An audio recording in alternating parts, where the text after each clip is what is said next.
One day, Sir Topham had arranged with Thomas the tank engine to take his wife and grandchildren to the seaside. The sun shone, and everywhere looked splendid. But Lady Hatt was feeling hot and tired. She took her troubles out on Annie and Clarabelle. "Those coaches are old and uncomfortable. Why don't you use them as beach huts instead?" Thomas was most upset. "You won't let them turn Annie and Clarabelle into beach huts, will you?" "Of course not, Thomas," replied his driver. "But I must admit they could be smartened up." The next day, Sir Topham Hatt used Percy to take his family to Harold's airfield.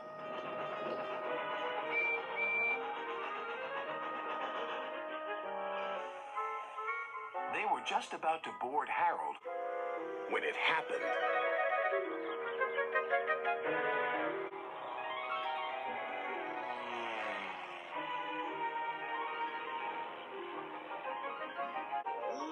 "What was that?" cried Sir Topham Hatt. "That's Tiger Moth," grumbled Harold. "It's rude and flies much too low." "So I can see. Please take us up, Harold, before there's another disturbance." A few days later, Harold arrived at their holiday home with bad news. "It's Tiger Moth," said Harold's pilot. "It's gone missing. Do you wish to join the search party with us?" "I think I'd better."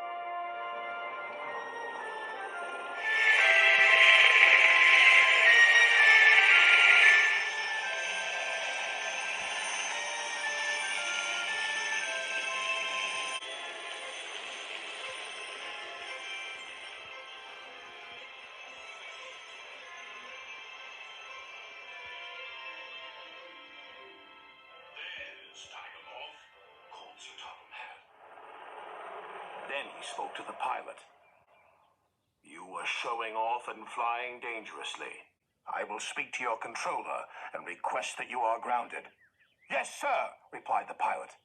"Now, if you'll excuse me, I shall return to my holiday." "Jolly good idea, sir."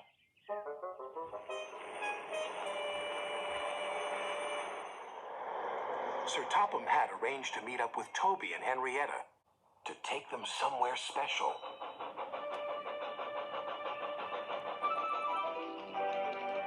They arrived at a small river inlet. "What a beautiful boat!" exclaimed the children. "It's my special treat." Sir Topham Hatt took the helm with his wife beside him. "It's so nice to be away from the railway for once," he said to her. "And far cleaner," she replied. But life on the river is very different from that on the rails.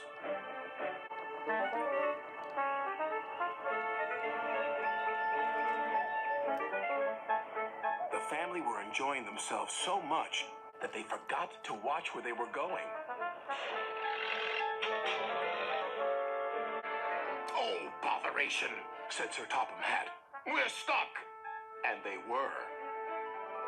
Other boats tried to pull them off the mud bank, but it was no use. Percy saw the commotion and stopped. "Is there anything we can do to help?" called his driver. "Yes, indeed there is." "This is the life, isn't it, my dear?"